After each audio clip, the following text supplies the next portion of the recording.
Դուք դիտում եւ լսում եք Կուսկո զրույցները, որտեղ մենք խոսելու ենք կանանց առողջության մասին եւ այն ամենի մասին, ինչը կապ ունի առողջ եւ երջանիկ կին լինելու հետ։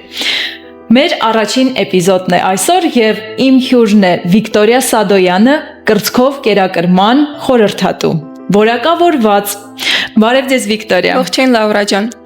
Եկեք սկսենք նրանից, ինչը ձեզ տարավ այն հարցին, որ պետք է դառնալ կրծքով կերակրման խորհրդատու։ Կրծքով կերակրման խորհրդատուի ճանապարհը ես սկսել եմ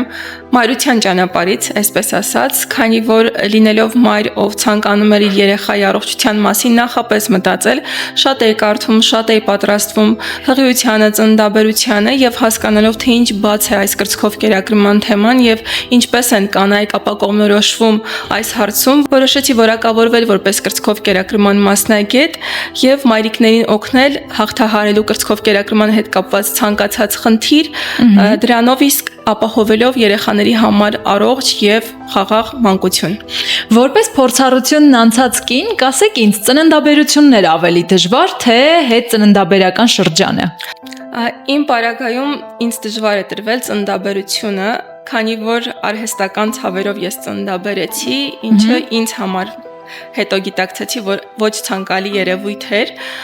բայց կրծքով կերակրումը բավականին հարթ է ընթացել, իսկ ցանկացած խնդիր, որ առաջանում էր, ես նորից սկսում էի կարդալ, ուսումնասիրել, տարբեր մասնագետների լսել եւ ինքնուրույն հաղթահարել այդ խնդիրները։ Արդյունքում իմ 4.5 տարվա կրծքով կերակրման պատմության ընթացքում ես ոչ մի անգամ չդիմեցի կրծքով կերակրման մասնագետի, ինչքան էլ զարմանալի լինի, եւ բոլոր հարցերը ինքնուրույն կարողացա հաղթահարել գիտելիքի շնորհիվ։ Ես գիտեմ մի հետաքրքիր ինֆորմացիա ձեր անցած պատմությունից, ինչպես դուք եք նշել, կրծքով կերակրման ընթացքում տեղեկացել եք, որ արդեն իսկ գրում եք հաջորդ բալիկին։ Կասեք ինչպես եք անցել այդ ճանապարհը։ Հղիության մասին դուրը իրականում բավականին սպասված էր, ինձ շատ ուրախացրեց, բայց ինձ մոտ հարց առաջացավ. արդյոք կարելի է այս ընթացքում շարունակել կրծքով կերակրումը, քանի որ շրջապատում բոլորից լսում էի կաթդ թթվել է, կաթդ հիմա թունավոր է, դու երեխայիդ վնասում ես, եւ ցավոք սրտի մինչեւ անգամ իմ գինեկոլոգը ինձ հորդորում էր ավարտել կրծքով կերակրումը, բայց ես գիտակցելով, որ թե ինքս, թե իմ երեխան դեռ պատրաստ չէ կրծքով կերակրումը ավարտելուն, սկսեցի նորից այս հարցը ուսումնասիրել եւ ինչ պարզեցի, որ կրծքով կերակրումը հղիության ընթացքում հակացուցում չի համարվում, եթե կինը տանում է առողջ հղիություն, չկա արյունահոսություն, չկա վիժման վտանգ, կինը ունի առողջական այնպիսի խնդիրներ, որին որ գումարվում է կրծքով կերակրումը եւ թուլացնում է օրգանիզմը։ Մի խոսքով այդպես շարունակեցի երեխայիս կերակրել մինչեւ հղիության 38-րդ շաբաթը, իսկ 38-րդ շաբաթից հետո երբ որ ծնվեց իմ տղան, ես շարունակեցի կրծքով կերակրումը տանդեմ եղանակով եւ առաջին բալիկիս հետ հիմնական ավարտեցի այն 3 տարեկանում։ Ձեր մյուս բալիկին ինչքան շարունակեցիք կերակրել։ Երկրորդ երեխայիս հետ իրականում փորձը մի քիչ ավելի խառն է, կերակրել եմ գիշեր-ցերեկ 2 տարի, 2 տարեկանում ավարտեցի կրծքով կերակրումը, բայց երբ որ դրանից հետո դժվարացավ մեր ցերեկային քունը, բացի դա երեխաս վիրուս տարավ, որը որ շատ ինչ-որ ահասարսուռ էին ներկայացնում, որ բավականին դժվար է հաղթահարելու այդ կոքսակի կոչվածը, ռելակտացիայի փորձ ունեցա, քանի որ դեռ ինձ մոտ շարունակվում էր կաթնարտադրությունը, կրծքում դեռ կաթ կար,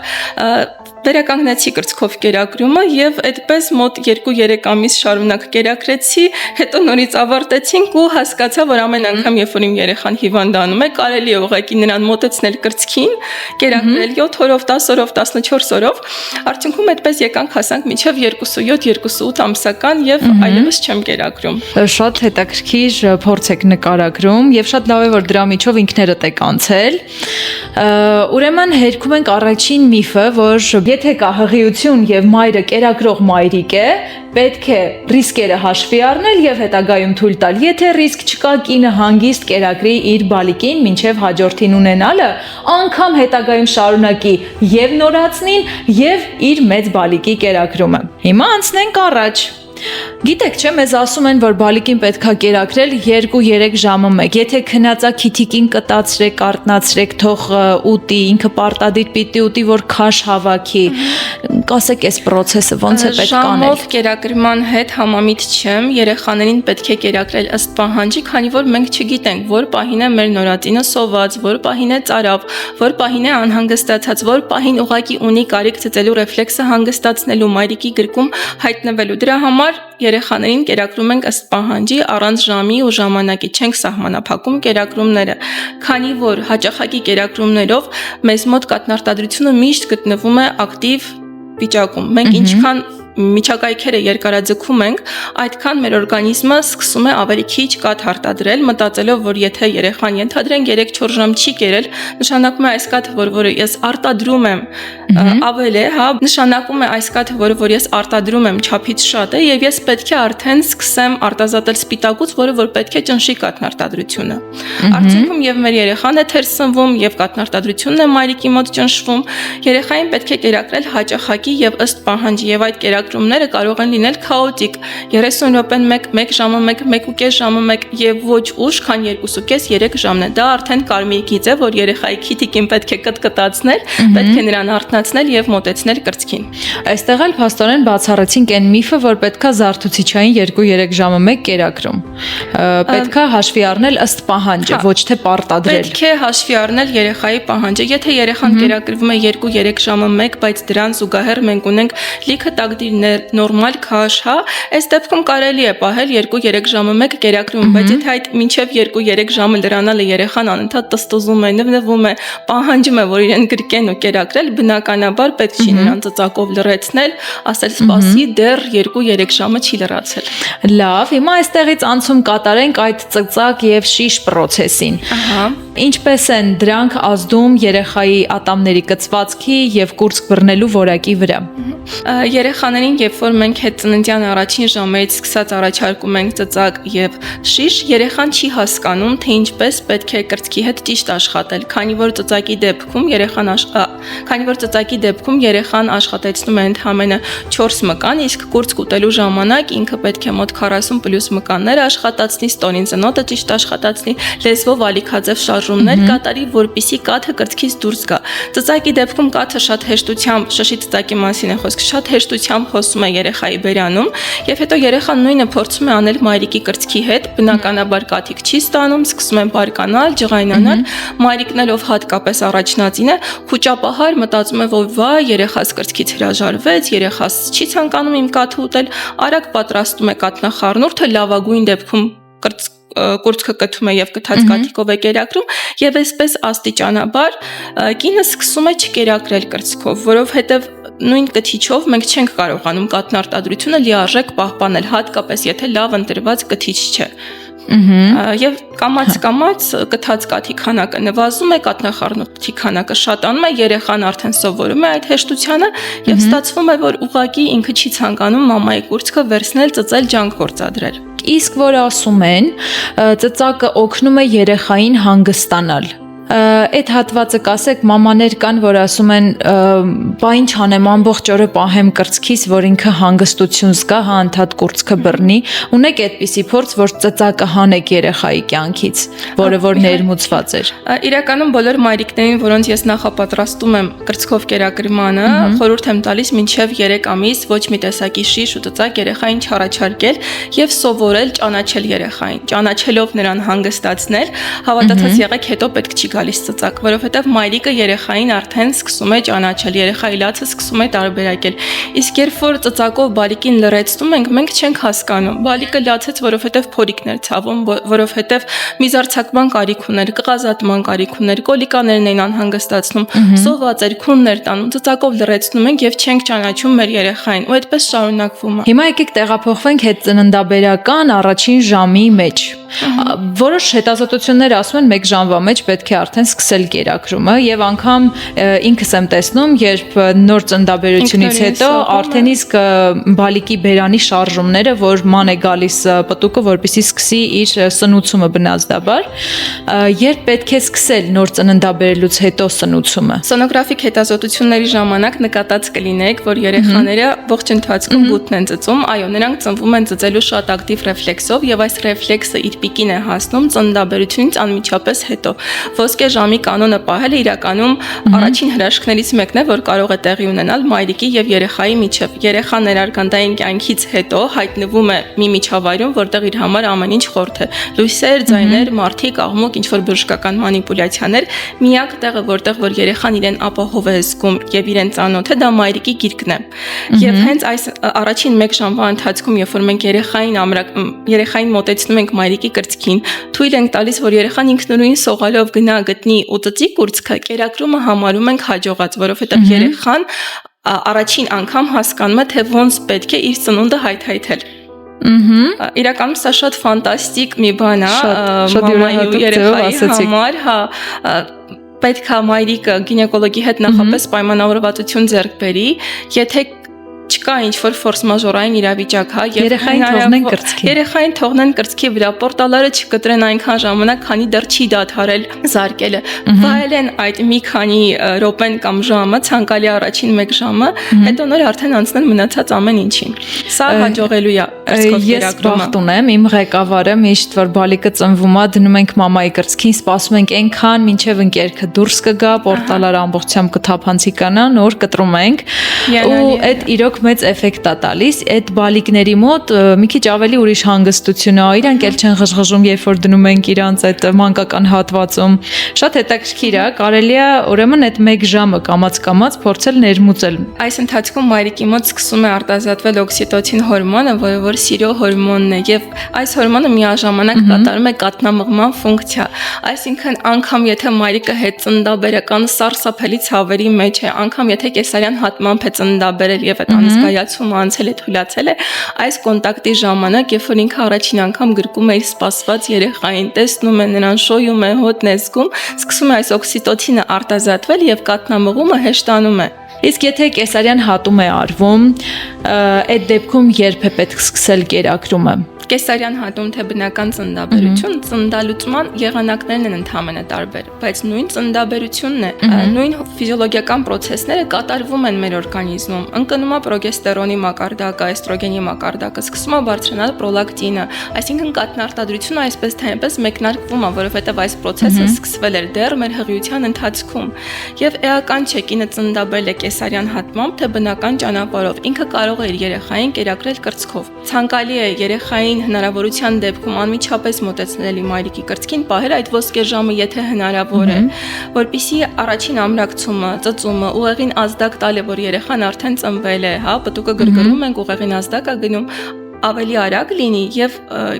կերակրումն էլ հաջող են։ Շատ հաճախ կեսարյան հատման դեպքում մայրիկին եւ երեխային առանձնացնում են,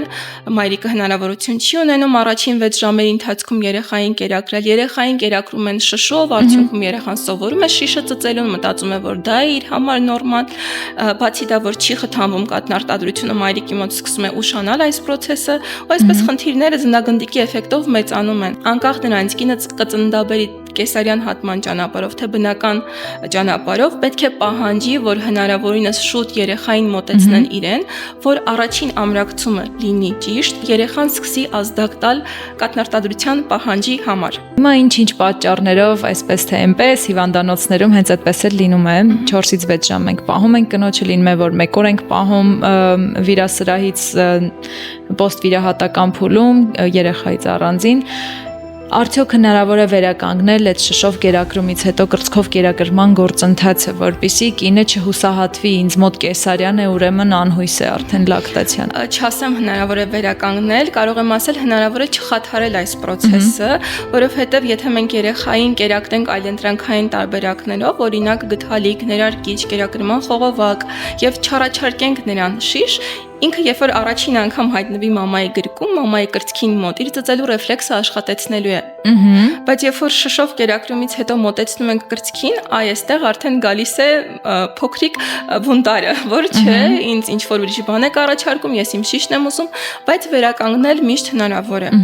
Մաշկու մաշկին կոնտակտն է շատ օգնում այս պարագայում, որ երեխան նորից գա այս ֆիզիոլոգիական վիճակին, մամայի կուրծքը վերցնի, ծծի, կրծքի վրա կաթիկ ենք կաթացնում, պտուկը ձևավորում ենք ավելի արտահայտիչ ենք դարձնում, իբրև թե շիշա երկար հնարավոր է, ինչքան մայրիկը ծննդաբերությունից հետո մոտ ժամկետներում է դիմում մասնագետի աջակցությանը, ստանում գրագետ ուղղորդում, այդքան խնդիրները արագ են լուծում։ Իսկ ինչքան ուշացնում է այս process-ը, ծննդագնդիկի էֆեկտով խնդիրները մեծանում են, վերջում կամ լուծվում են, կամ չէ։ Շատ դեպքերում մամայի հոգեկան վիճակով պայմանավորված, ֆիզիկական վիճակով պայմանավորված, տան մթնոլորտով պայմանավորված ուղղակիորեն չենք կարողանում անցնել կրծքով կերակրման։ Դրա համար միշտ ճիշտ է նախապատրաստվելը, եւ եթե անգամ չհասցրեցիք նախապատրաստվել, շուտ ծննդաբերեցիք, գոնե ծննդատանը գտնել վստահելի մասնագետ, ով կուղղորդի, կաջակցի եւ գրագետ կկազմակերպի կրծքով կերակրումը։ Եկեք հասնենք միասնց հետաքրքիր պահի կամ նյուանսի, որ ասում են պետք է եկեք պտուկ ձևավորենք, սրբիչով տրորում են, կթիչով բզբզել չէ, տանջում են, տանջահար են անում կնոջ կուրծքը, բացի դրանից անընդհատ կթել։ Արդյոք այդ կթելը ճաքերի հետ կապ ունի թե ոչ։ Մի հատ անցնենք այս ամբողջ ինչպես պատրաստել կուրծքը, ոնց պետք է տրամադրվել, ինչ սարքեր ունենալ, որպեսզի հեշտ լինի հետագայում կերակրումը, այս հարցերի վրայով անցնենք։ Իրականում, որպես այդպիսին, կուրծքը նախապատրաստել պետք չի, եթե մենք չունենք ներսընկած պտուկներ, որոնց դեպքում ցանկալի է պտուկ ձևավորող հատուկ սարքով մինչև ծննդաբերությունը փոքր-ինչ գրգռել արտահայտիչ դարձնել պտուկը, բայց սա էլ պետքա գրագետ արվի, ոչ թե վերցնում ենք չոր մաշկի վրա, չգիտեմ, ինչ որ սրբիչով տրորել, մենք չգիտեմ, ինչ որ սպիրտային բաներ, չէ, պետք է ուղղակի օգտագործել բնական, չգիտեմ, լանոլին, հա, մեր սեր կուրծքը եւ շատ զգուշորեն նուրբ գործողություններ կատարելով փորձել մի փոքր արտահայտիչ դարձնել պտուկը, որ ավելի հեշտ լինի երեխային կուրծքը վերցնել հետծննդյան առաջին ժամերից սկսած, բայց սա էլի եմ ասում բոլոր կրծքերի դեպքում չի, եթե կա ռեալ ներսընկած պտուկ, որը որ իրականում կարող է նաև հետո խնդիր դառնալ, բայց երեխա էլ կա, որ ծնվում է եւ իր համար կապ չունի, պտուկը ներսընկած է, մեծ է, փոքր է, այնպես է վերցնում ու ուտում, որ դու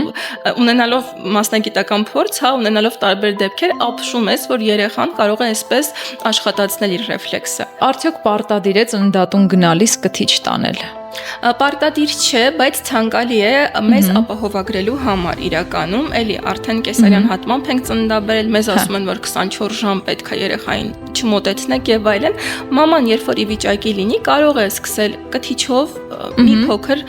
կաթնարտադրությունը խթանել։ Իհարկե ես խորհուրդ եմ տալիս, որ ձեռքով այս խթանումը լինի, բայց ամեն մամա չի, որ կարողանում է ձեռքով իր կուրծքը ճիշտ կթել, հետեւաբար կթիչի թույլ ռեժիմով գրագետ օգտագործելով իհարկե, հա, լավ կթիչ օգտագործելով կարելի է կաթնարտադրությունը ակտիվացնել, բայց ամեն դեպքում պարտադիր գնում չէ։ Իմ պրակտիկայից ելնելով կասեմ, փոքր կրծքերի հետ աշխատելը ավելի հարմար է, քան մեծ կրծքերի հետ։ Հիմա սենց հարց, արդյոք կրծքի չափից կախված է մաման կաթ կունենա, թե ոչ։ Ոչ։ Մեր հարգելի տատիկները կամ մայրիկները բերում են խավից, բրյանիկ, թեյ, հնդկաձավար ու էլի տարբեր դեռևս ինձ համար անհայտ հին բաղադրատոմսեր, որոնք որ պետք են կաթի արտադրության համար։ Կաթնարտադրության համար պետք է ուղղակի մայրիկը երեխային կերակրի ըստ պահանջի, պահպանի իր օրգանիզմի էներգետիկ բալանսը եւ հնարավորինս փորձի խուսափել քրոնիկ սթրեսներից։ Ուրիշ բան պետք չի կաթնարտադրության համար։ Պետք է սնվել բալանսավորված, պետք չի ուտել խավից, պրյանիկ, խտացրած կաթ, պետք չի խմել գարեջուր, որը որ խստիվ հակացված է կրծքով կերակրման ընթացքում։ Սնվում ենք բազմազան, բալանսավորված եւ ցանկալի է առողջ, որովհետեւ այսօր ապացուցված է, որ մայրիկի աղիքային միկրոբիոտան պայմանավորում է նաեւ թե ինչպիսին կլինի երեխայի աղիքային միկրոբիոտան։ Այսինքն ինչքան օգտակար բաներ մենք ուտենք, ինչքան օգտակար բաներով սնենք մեր միկրոբիոմը, այդքան առողջ կլինի մեր փոքրիկի աղիքային միկրոբիոմը։ Հիմա եկեք նշեք այն պարտադիր սննդատեսակները, որը չի կարելի մամային ուտել։ Կարող եմ ասել, որ կովի կաթը հեղուկ վիճակով, թարմ կովի կաթը հեղուկ վիճակով երեխաների մոտ անտանելի ցավեր է առաջացնում, անգամ մինչև փորլուծություն, այլում, կղանքում, եթե մայրն է խմում, հա, որովհետև կովիկաթի սպիտակուցը բավականին մեծ է եւ անցնում է արյուն, իսկ կոզեինի նկատմամբ մենք էլ ունենք ինչ որ առումով գերեզգայունություն, դե պատկերացրեք ինչ ունի, ինչ աստիճան գերեզգայուն է դառնում մեր փոքրիկը։ Էլի պրակտիկայում բազմաթիվ դեպքեր եմ ունեցել, որ մայրիկը կակաոյով կաթ է խմել, ինչ որ կոկորտի ցավը անցկացնելու համար մտածելով, որ բնական միջոց է, ինչ որ դեղորայք շատ չօգտագործի, եւ այդ ընթացքում երեխայի կղանքը եղել է փրփրոտ, անգամ արյուն է եղել կղանքում։ Դրա համար միայն կովիկաթը հեղուկ վիճակով փորձում ենք բացառել կամ եթե անգամ օգտագործում ենք, հետևենք երեխայի վիճակին, մնացած ամեն ինչ, ինչը որ համարվում է առողջ, ինչը որ աճում է ծառերի վրա, հողի մեջ, ինչը որ վերամշակում շատ չի անցնում եւ ինչից մենք ունենք, այսպես ասած, կենթանի բջիջներ ստանալու, ցանկալի է ուտենք, որ մեր երեխան մեր արյան միջոցով ստանա օգտակար կաթիք։ Հիմա դիտարկենք այն վիճակը, որ մաման կաթ չունի, գտնվում է Հայաստանի գյուղերից որևիցե մեկում, իրանք պահում են շատ լավ անասուններ, կովեր, այծեր, դուք թեման ուրեք տանում։ Եվ տան մեծերը ասում են արի կովիկաթ տանք երեխային կամ արի այծի կաթ տանք, մեկը կաթ է համարվում դա։ Լսեք ուրեմն։ Բոլորը լսեք, մեկ ընդմիշտ հիշեք, կովի եւ այծի կաթով կերակրումը մեծացնում է նորածնային մահացության ռիսկերը։ Դառնում է անեմիայի պատճառ, անգամ կարող է երեխայի մոտ առաջացնել ռախիտ։ Թերսնուցում։ Մի խոսքով կովի կաթը նախատեսված է հորթիկի համար, հա, հորթուկի համար է նախատեսված, այծի կաթը այծիկի համար։ Կովի կաթի սպիտակուցը մեր երեխայի համար օտարածին է եւ մեր երեխան ուղղակի դա չի կարող ընդունել եւ աճել, զարգանալ այնպես, ոնց օրինակ զարգանում է հորթը, մկանային զանգված, քաշ եւ այլն։ Դա մեր երեխային պետք չի։ Կովի կաթը վտանգում է մեր երեխաների առողջությունը, եթե մեր երեխան գտնվում է մինչև 1 տարեկան հասակում։ Պետք չի անպատասխանատու կերպով մոտենալ այս հարցին եւ 50-50, հա, ջուրը լցնում ենք կաթի մեջ, 50-50 բացում ենք, երեխային տալիս ենք։ Ոնց կմեծանա, ինչ կմեծանա, ինչ խնդիրներ կունենա, չէ, պետք չի այդպես։ Եվ մայրը հիվանդ է ու երեխային տանում են գրկից։ Քո կաթը որակ չունի, դու չես կարող կերակրել, որովհետև դու հիվանդ ես։ Հիմա եկեք մայրը ուղղակի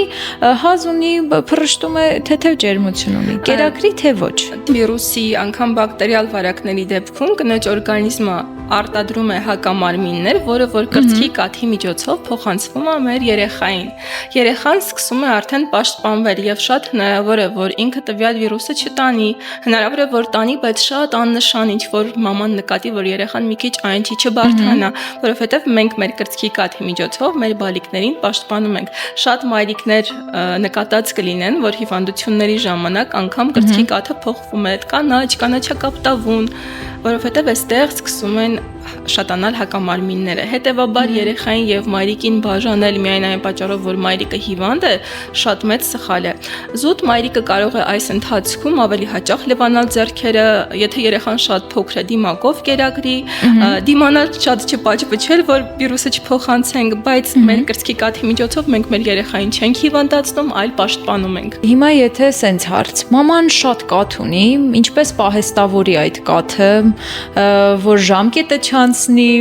որ հետո կարողանա ճիշտ հետ սառեցնել,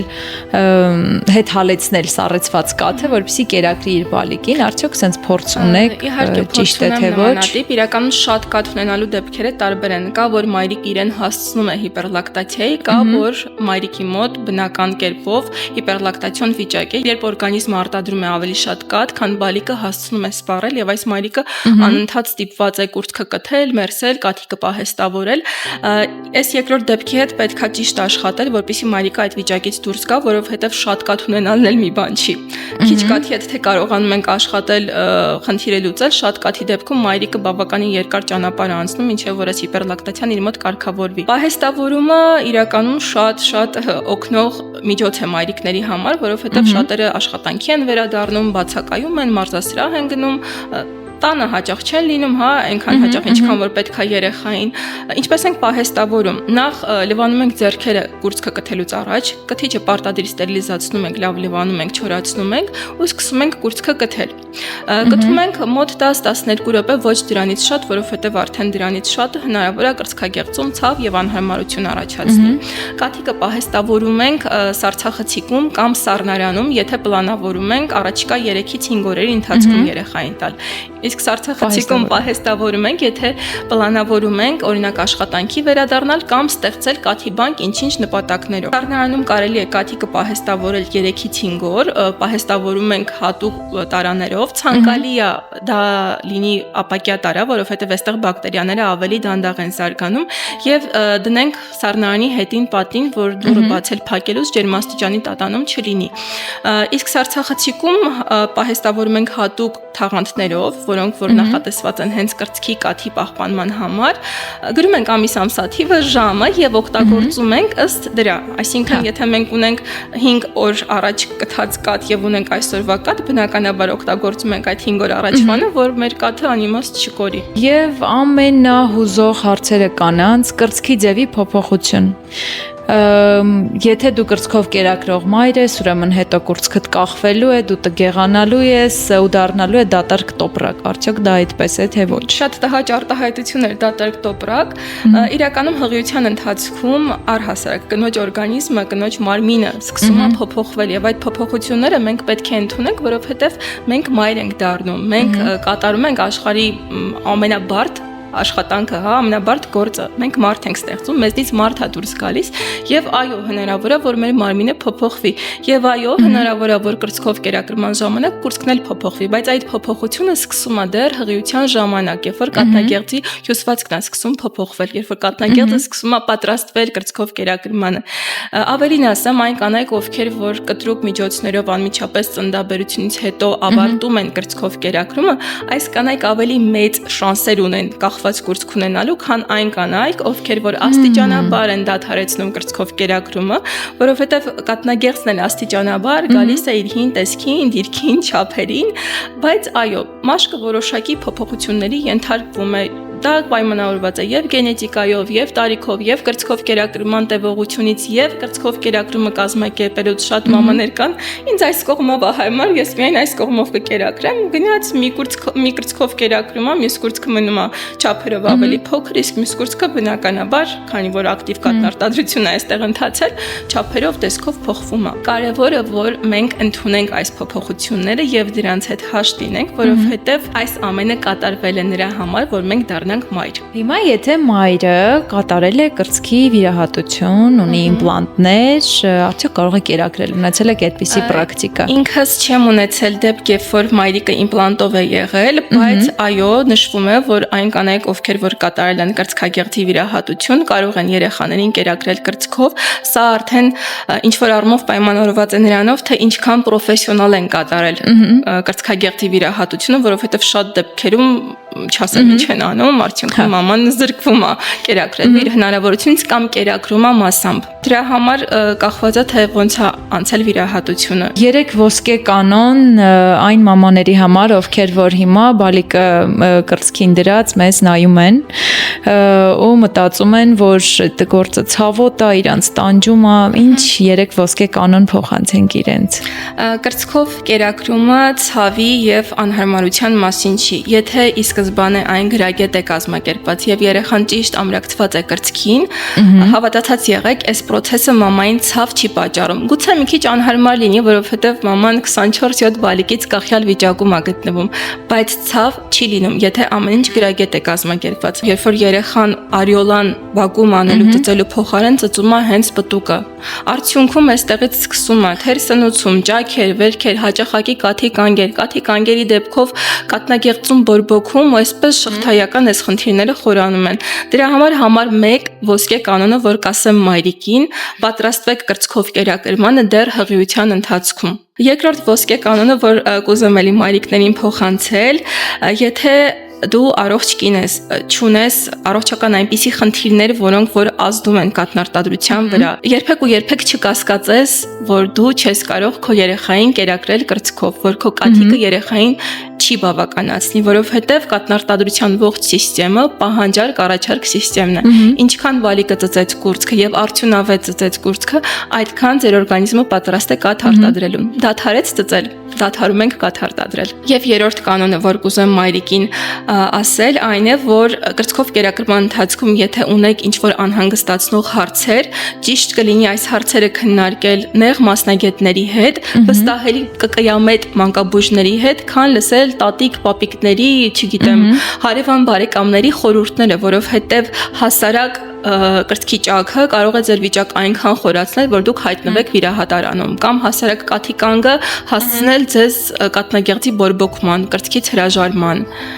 Միշտ աշխատեք նեղ մասնագետների հետ ձեզ անհանգստացնող հարցերը քննարկել, որ կրծքով կերակրումը հաջողեք։ ԿԿ թե ԿԽ։ Այո, այսպիսի հարց ԿԿ թե ԿԽ, քանի որ մեր օրերում կանայք ծննդաբերում են եւ մեկ շաբաթից հնարավոր է անցնեն իրենց աշխատանքին։ Աշխատելը չի խանգարում կնոջը կրծքով կերակրել։ Ես ինքս ունեմ բազմաթիվ աշխատող մայրիկներ, ում հետ մենք կաթի բանկեր ենք հավաքում, ընտանիքի անդամները մի քիչ տանջվելով այլընտրանքային տարբերակներով երեխային կերակրում են եւ նույն մայրիկը վերադառնում է երեկոյան տուն եւ հանգիստ իր երեխային կերակրում է կրծքով։ Միանշանակ ԿԿ, եթե կինը ունի առողջական այնպիսի խնդիրներ եւ հոգեբանական այնպիսի խնդիրներ, որոնք որ հակացուցում են կրծքով կերակրումը իր համար։ Եվ կաթնախառնուրդ, եթե կինը ֆիզիկապես ու հոգեպես պատրաստ չէ երեխային կրծքով կերակրելուն։ Եթե իր ընտանիքի համար դա տվյալ պահին լավագույն կայացվող որոշումն է, որովհետեւ մարդիկ տարբեր են։ Բոլոր կանայք չեն, որ պատրաստ են դժվարություններ հաղթահարել։ Եվ եթե անգամ պատրաստ են, շատ հաճախ նրանց ֆիզիկական տվյալները, նրանց հոգեբանական պատրաստվածությունը դա թույլ չի տալիս։ Եվ վերջապես մեր հղիներն ու մայրիկները որտեղ գտնեն Վիկտորիային։ Ես իմ հիմնական գործունեությունը ծավալում եմ Instagram-ում, այնտեղ կիսվում եմ տարբեր օգտակար նյութերով, կրծքով կերակրման տարբեր դեպքերով, պատմություններով եւ օգնում եմ մայրիկներին պատրաստվել կրծքով կերակրմանը, հաղթահարել խնդիրները, վերականգնել կաթնարտադրությունը, ավարտել այն մի խոսքով ինձ կարող եք գտնել Instagram-ում։ Instagram-ի էջը ներքևում թողենք։ Շատ շնորհակալություն Վիկտորիա ջան, եւ մենք ուզում ենք այսօր էլի փաստել, որ մայրությունը պատերազմ չէ, կրծքով կերակրումը քննություն չէ եւ ոչ ոք ձեզ վերջում գնահատական չի դնելու։ Մայրության իրավունք ունեն բոլոր կանայք, ինչպես նաեւ ունեն իրավունք կրծքով կերակրել իրենց բալիկներին։ Կախված չէ դա, հիշեք, ձեր կրծքի ձևից, չափից, շրջապատի տրամադրվածությունից որոշողը դուք եք։ Շնորհակալություն։